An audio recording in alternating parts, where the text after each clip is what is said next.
Bismillahir Rahmanir Rahim.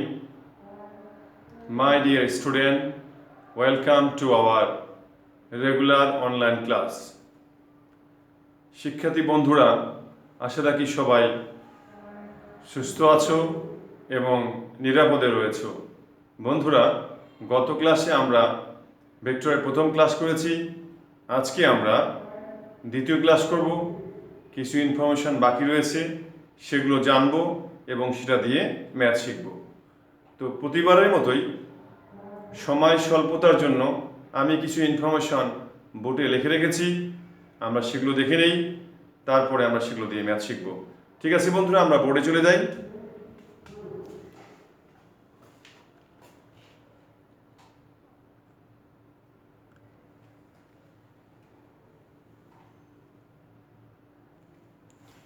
এখানে দেখো বাবা, আমি লিখছি যে এ ও বি দুটি ভেক্টর দুটি যদি পরস্পর লম্ব হয় তাহলে কি শর্ত হবে? তাদের ডট গুণন 0 হবে। ডট গুণন কি হবে? 0। কিভাবে হয় দেখো, আমরা জানি a dot b equal to a b cos theta, যেখানে থিটা হচ্ছে এ ও বি ভেক্টরের মধ্যবর্তী কোণ। তো দেখো, থিটার মান যদি 90 ডিগ্রি হয় তাহলে ভেক্টর দুটি কি হবে? পরস্পর লম্ব হবে। তাহলে দেখো, থিটার মান 90 ডিগ্রি আমরা এখানে বসিয়ে দিয়েছি। cos 90 ডিগ্রি, cos 90 ডিগ্রি মান কত? 0। তো 0-র সাথে এটা গুণ করলে কত হয়? 0ই হয়। তাহলে দেখো, দুটি ভেক্টর যদি পরস্পর লম্ব হয়, অর্থাৎ তাদের মধ্যবর্তী কোণ যদি 90 ডিগ্রি হয়, তো তাদের ডট গুণন কি হবে বাবা? 0 হবে। একটি শর্ত আমরা পেয়ে গেলাম। তো আরেকটি জিনিস জানবো এখানে আমরা। দেখো, দুইটা ভেক্টর যদি পরস্পর সমান্তরাল হয়, এগুলো সব ফিজিক্সে আসে। দেখো, এ ও বি পরস্পর সমান্তরাল হলে কি হবে? তাদের ক্রস গুণন 0 হবে। কেন হয় দেখো, আমরা জানি তাদের ক্রস গুণন এ ক্রস বি ইকুয়াল টু কি হয়? A B sine theta. এটা হচ্ছে ইটা, এটা হচ্ছে একক লম্ব ভেক্টর। তো দুইটা ভেক্টর পরস্পর সমান্তরাল হলে তাদের মধ্যবর্তী কোণ 0 ডিগ্রি হবে। তাহলে থিটার মান যদি 0 আমরা বসিয়ে দিই এখানে, তো সাইন 0 ডিগ্রি পাবো। তো সাইন 0 ডিগ্রি মান কত বাবা? 0। তা 0-র সাথে সব গুণ করলে কি হয়? 0 হয়ে যায়। তাহলে আমরা জেনে গেলাম যে দুটো ভেক্টর যদি পরস্পর সমান্তরাল হয় তাদের ক্রস গুণন 0 হবে। বন্ধুরা, এখানে আমরা আরেকটা ইনফরমেশন জানবো। দেখো, এ ও বি দুটি ভেক্টর দ্বারা গঠিত সমতলের উপর একক লম্ব ভেক্টর ইটা ইকুয়াল টু কি হয়? এই ভেক্টর দুটোর ক্রস গুণনের ভেক্টর, তাকে সেই ভেক্টরের ম্যাগনিটিউড দিয়ে যদি আমরা ভাগ করি, তাহলে যে ভেক্টরটি পাওয়া যাবে সেটাই হচ্ছে এ ও বি ভেক্টর দ্বারা গঠিত সমতলের উপর লম্ব একক ভেক্টর। এটা সব প্রত্যেকটা ফিজিক্সে রয়েছে, এগুলো ফিগার দিয়ে দেখানো যায়, চিত্র দিয়ে। বন্ধুরা, আমরা এখানে আরেকটা ইনফরমেশন জানবো। দেখো, এখানে তিনটা ভেক্টর লিখেছি আমি। A equal to a1i plus a2j plus a3k, B equal to b1i plus b2j plus b3k, C equal to c1i plus c2j plus c3k। এই তিনটা ভেক্টর যদি একই সমতলে থাকে, অর্থাৎ কোপ্লেনার হয়, ইংলিশে বলে কি? কোপ্লেনার। যদি একই সমতলে অবস্থান করে, তাহলে আই জে কে তাদের সহগ দ্বারা গঠিত নির্ণায়কের মান 0 হবে। তো বন্ধুরা, আমরা কিছু ইনফরমেশন, বেসিক ইনফরমেশন জেনে গেলাম। এটা দিয়ে আমরা ম্যাথ শিখব। আমি এখানে দেখো 2.2-এর একটি ম্যাথ আমি করে রেখে দিয়েছি। আমরা এটা একটু দেখে নেই, তারপরে আমরা আরেকটি ম্যাথ শিখবো বাবা। এটা একটু আমরা দেখে নেই। দেখো, 2.2-এর একটি ম্যাথ, অনুশীলনী 2.2 কি বলেছে? যে এ একটা ভেক্টর দেওয়া আছে, বি আরেকটি ভেক্টর দেওয়া আছে। 6-এর 1 নম্বর ম্যাথ দিয়ে বলছে কি, যে এই ভেক্টর দুটি যে সমতলে থাকে সেই সমতলের উপর লম্ব একক ভেক্টর নির্ণয় করো। তাহলে একটু আগে আমরা সূত্র শিখলাম, দুটি ভেক্টরের দ্বারা গঠিত সমতলের উপর লম্ব একক ভেক্টর, সেই সূত্রটা এখানে অ্যাপ্লাই করব। তাহলে আমরা প্রথমে এখানে দুটো ভেক্টরের ক্রস গুণন ভেক্টর নির্ণয় করেছি। এ ক্রস বি ইকুয়াল টু প্রথমে কি? I J K. তাহলে এখানে আই এর সহগ কত? 1, জে কত? 2, এখানে কত? 2, তাহলে 1 2 2, এখানে কত? 2 -2, এখানে 1 লিখেছি। তাহলে নিয়ম অনুযায়ী প্রথমে কি নেব বাবা? আই, নির্ণায়কের মান যেভাবে নির্ণয় করে আই নিয়েছি, তো এটা বাদ, এটা গুণন এটা বিয়োগ এটা গুণন এটা, তাই হয়েছে এটা। সূত্রে মাইনাস জে, এই জে নিয়েছি, তাহলে এটা বাদ, এটা গুণন এটা লিখেছি বিয়োগ এটা গুণন এটা, না না এটা গুণন এটা, এই যে লিখেছি এটা প্লাস, সূত্রে প্লাস, তারপর কে, এই যে কে নিয়েছি, এটা বাদ, এটা গুণন এটা বিয়োগ এটা গুণন এটা, এইটা লিখেছি আমরা। তাহলে এই ভেক্টরটি পেয়েছি, অর্থাৎ এই দুটো ভেক্টর ক্রস গুণন করে যে ভেক্টর পাইছি সেই ভেক্টরটি হচ্ছে এটা। তো এই ভেক্টরে আবার ম্যাগনিটিউড বের করেছি আমরা, এটা ম্যাগনিটিউড, এটা 6 square 3 square minus 6 square, magnitude আসছে কত 9। তাহলে এই ভেক্টর দুটি দ্বারা গঠিত সমতলের উপর লম্ব একক ভেক্টর কি হয়েছে বাবা দেখো, লিখছে অতএব লম্ব একক ভেক্টর ইকুয়াল টু, হ্যাঁ, দুইটা ভেক্টরের ক্রস গুণন তাদের ভেক্টর এবং সেটার ম্যাগনিটিউড, যে ম্যাগনিটিউডের মান, সেই ম্যাগনিটিউড আমরা দিয়েছি, রেখেছি, এটা সূত্র। তো এটার মান কত, এ ক্রস বি ভেক্টর, এটা হচ্ছে এটা, এখানে বসিয়ে দিয়েছি। আর এটার মান কত, এটার মান হচ্ছে 9, এখানে আমরা বসিয়ে দিয়েছি। দেখো এখানে 3 আবার কমন যায়, 6 3 6, এখানে আবার 3 কমন যায়, আমরা কমন নিয়েছি 3 আর 9 কাটাকাটি করে যা হয় তাই লিখেছি। এটি হচ্ছে আমাদের এই ম্যাথটির অ্যান্সার। তো বন্ধুরা আমরা 2.2-এর 1 নম্বর ম্যাথ জেনে গেলাম। এবার আমি আরেকটি ম্যাথ আমরা শিখব, সেটা হচ্ছে 2.1-এর আমরা আরেকটি ম্যাথ শিখব। আমি এই ভিডিও করতে ভুল করেছিলাম, ওই জন্য আমি আগে আরেকটি ম্যাথ করে রেখেছিলাম, কিন্তু ভিডিওতে ভুল হয়েছে বিদায় ম্যাথটি আমরা আবার দেখে নিই। আমরা আবার একটু করি 2.1-এর একটি ম্যাথ। দেখো বাবা, 2.1 অনুশীলনী 2.1-এর একটি ম্যাথ।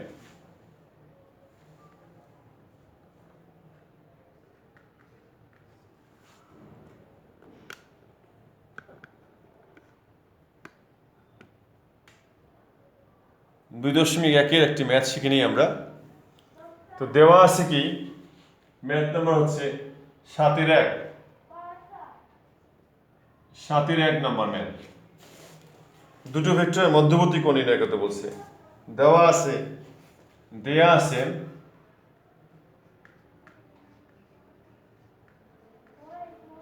a ইকুয়াল টু, এই ভেক্টর দেওয়া আছে a ইকুয়াল টু কত, 2i plus 2j plus k, 2i plus 2j plus k, এবং b ইকুয়াল টু দেওয়া আছে 2i plus 10j minus 11k, 2i plus 10j minus 11k, দুটি vector দেওয়া আছে, দিয়ে বলেছে কি যে এই দুই ভেক্টরের মধ্যবর্তী কোণ নির্ণয় করো। তাহলে মনে করি ভেক্টর দ্বয়ের মধ্যবর্তী কোণ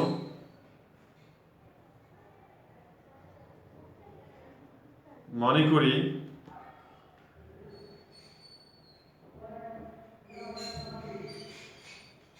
এ ও বি এর মধ্যবর্তী কোণ থিটা। আমরা জানি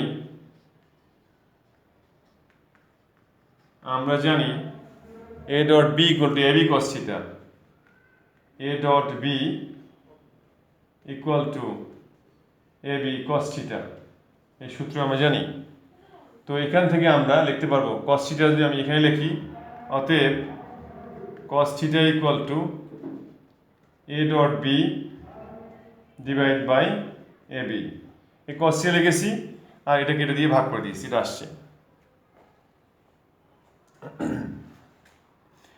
এখন আমরা a ডট b বের করবো। এখন a dot b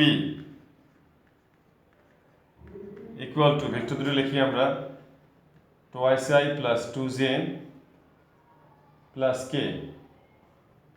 dot 2i plus 10j minus 11k, দুটো ভেক্টরের ডট গুণ করি আমরা এখন। তো এটা কত আসছে, 2 আর 2 গুণ করলে হয় কত, 2 গুণন 2 প্লাস 2 গুণন 10, এটা গুণ আর কি বাবা, গুণ, প্লাস 1 গুণন -11 ইকুয়াল টু কত আসে 4 প্লাস 20 -11 ইকুয়াল টু, তাহলে হয় 13। তো দুটো ভেক্টরের ডট গুণ আমরা জেনে গেলাম। এবার বের করবো আমরা এর ম্যাগনিটিউড। এর magnitude equal to a equal to, তাহলে এই হচ্ছে এটা হচ্ছে 2 square plus 1 square equal to 4 plus 1 root over equal to 9 equal to 3।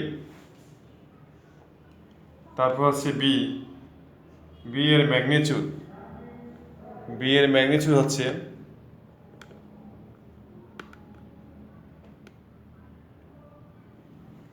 b equal to হচ্ছে এটা 2 square 10 square -11 square, 2 square plus 10 square plus -11 square তার root over equal to 4 plus 100 plus 121 root over equal to হচ্ছে 225 তার root over equal two 15। তা অতএব এই সূত্র থেকে আমরা পাই cos theta equal to a dot b এর মান হচ্ছে কত 13।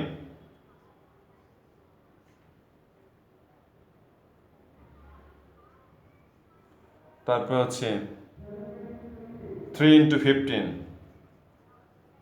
Equal to 13/45। অতএব theta equal two cos inverse 13/45।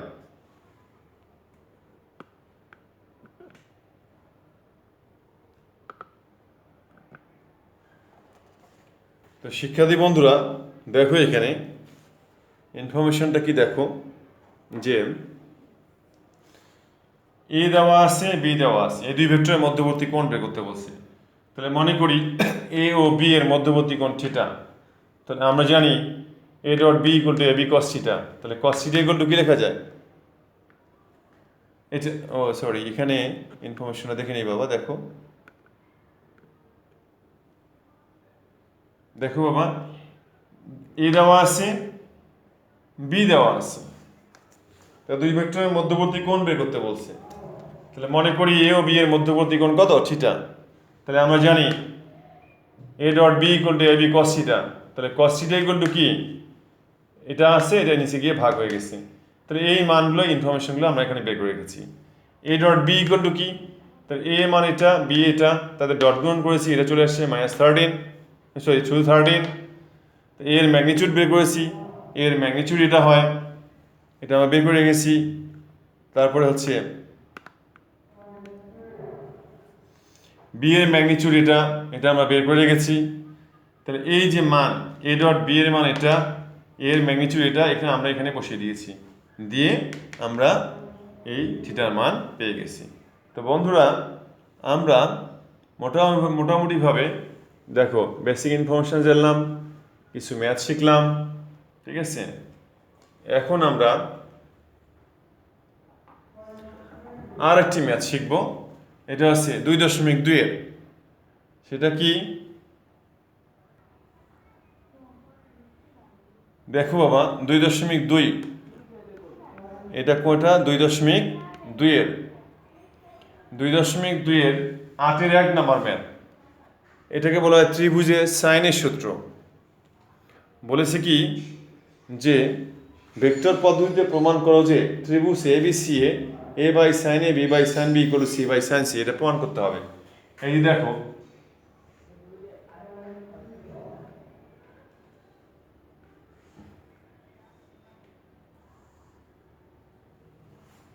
বলছে ত্রিভুজ এ বি সি, যে এ ত্রিভুজ A B C, A B C ত্রিভুজে বলছে প্রমাণ করো যে, আমরা এখানে বর্ণনা দিয়ে দেব, আচ্ছা লিখব ত্রিভুজ এ বি সি এ প্রমাণ ভেক্টর পদ্ধতিতে প্রমাণ করতে হবে যে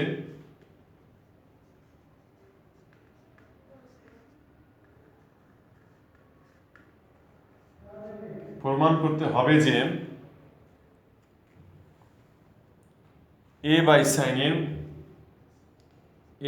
sin a equal to b by sin b equal to c by sin c, এটা প্রমাণ করতে হবে।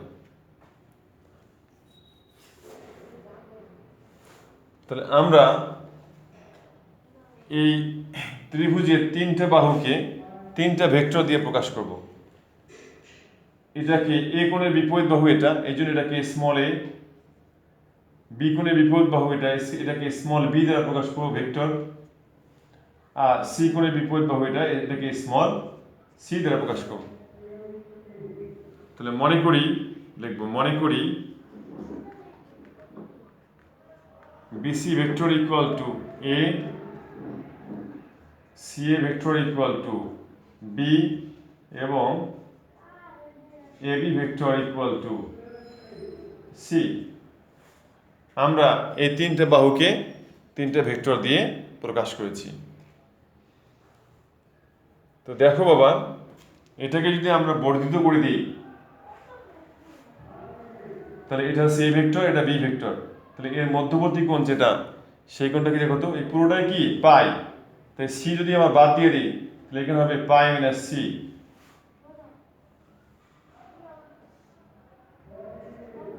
এটা হবে পাই মাইনাস এ, এটা হবে পাই মাইনাস বি। দেখো, অর্থাৎ আমরা ম্যাথটা আগে লিখি, তারপর আমি বুঝাই। তাহলে এখানে ত্রিভুজ A B C A vector যোগের সূত্র অনুসারে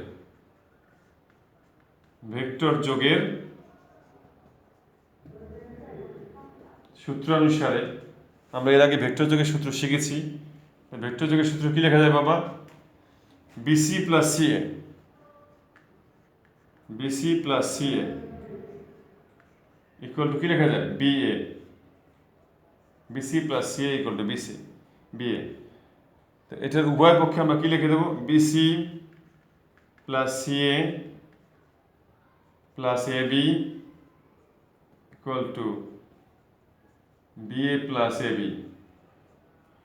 এই ভেক্টরটার উভয় পক্ষে এ বি ভেক্টর যোগ করে দিলাম। তাহলে দেখো, বিসি সমান কি বাবা? এ, এই যে স্মল এ ধরেছি আমরা। তো এটা হচ্ছে এ ভেক্টর, এটা কি বি ভেক্টর, এটা কি সি ভেক্টর। আর এখানে আমরা কি লিখতে পারি দেখো তো? A B B A. তাহলে এ বি কি আমি যদি উল্টে লিখি, তাহলে কি হবে? মাইনাস বি এ লেখা যাবে না? অর্থাৎ আমি লিখে দিই বি এ, আর এটা যদি উল্টে দিই তাহলে কি হবে? Minus B A. Vector direction change করে দিলাম। দুইটা কাটাকাটি করে কত আসে দেখো? A plus B plus C equal to 0 vector. ঠিক আছে? তো দেখো, ত্রিভুজ এ বি সি এ আমরা এটা জেনে গেলাম। এখন আমরা একটা কাজ করবো, এখান থেকে এটা উভয় পক্ষকে আমরা এ দিয়ে ক্রস গুণন করে দেবো। করবো। এই যে A cross A plus B plus C equal to A cross 0। তো উভয় পক্ষে এ দিয়ে ক্রস গুণন করলাম। তারপরে কি হবে? A cross A plus A cross B plus A cross C equal to 0। তাহলে একই ভেক্টরের ক্রস গুণন কি বাবা? 0। এটা 0 প্লাস এটা হবে এ ক্রস বি, আর এটা যদি আমরা ওই পাশে নিয়ে যাই, দেখো এটা হচ্ছে এ ক্রস সি বাবা। এটা যদি আমরা ওই পাশে নিয়ে যাই, তাহলে মাইনাস এ ক্রস সি হবে। তা আমরা জানি, দেখো এখানে 0 তো ভ্যালুলেস। এ ক্রস বি, এটাকে আবার উল্টে দেখো, a cross b equal to, এটা ক্রস অর্ডার চেঞ্জ করবো। এ ক্রস সি আছে, সি ক্রস এ দেবো।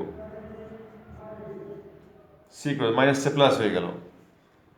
তো দেখো বাবা, আমি এখানে কিছু ইনফরমেশন গ্যাপ মুছে দেব, অথবা আমরা একটা কাজ করি, এই পাশে নিয়ে আসি। দেখো,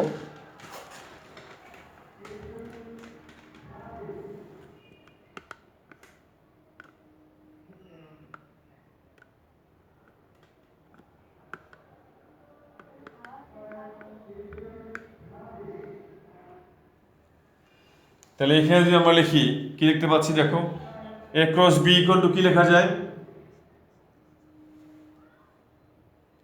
এ বি সাইন থিটা। জায়গার প্রবলেম হচ্ছে বাবা, এখান থেকে আগে বুঝে নেই। দেখো শিক্ষার্থী বন্ধুরা, দেখো বাবা,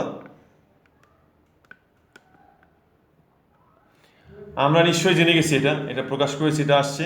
তাহলে কি আসছে বাবা, A plus B plus C equal to 0। এটাকে আমরা এ দিয়ে ক্রস গ্রহণ করেছি, বোথ সাইড, উভয় পক্ষে এ দিয়ে ক্রস গ্রহণ করেছি। দেখো উভয় পক্ষকে আমরা এ দিয়ে ক্রস গ্রহণ করার পর এটা চলে আসছে। তো এটা চলে আসার পর এখন দেখো আমরা এটা একটু মুছে ফেলি।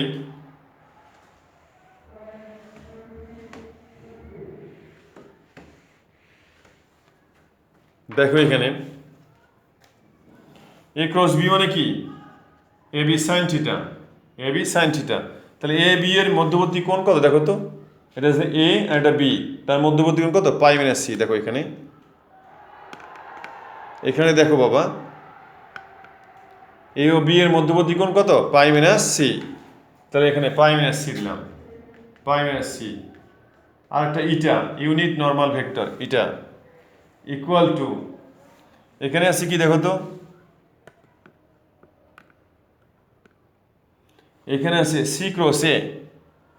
তো সি ক্রস এ মানে কি, সি এ সাইন থিটা, সি এবং এর মধ্যবর্তী কোণ। দেখো সি এবং এর মধ্যবর্তী কোণ কত দেখো তো, এখানে সি এবং এর মধ্যবর্তী কোণ, এ দেখো এটা এ এটা সি, পাই মাইনাস বি। এটা কি হবে, পাই মাইনাস বি হবে। তাহলে পাই মাইনাস কি বি, আর এটা হচ্ছে ইটা, ইউনিট নর্মাল ভেক্টর।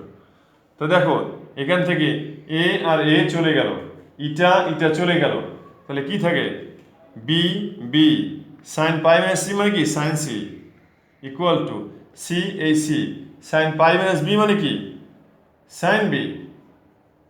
তাহলে এই বি রেখে দিলাম, তাহলে এই সাইন বিটা নিচে নিয়ে আসলাম, সাইন বি ইকুয়াল টু এই সি থাকলো, আর এই সাইন সি নিচে নিয়ে আসলাম, সাইন সি।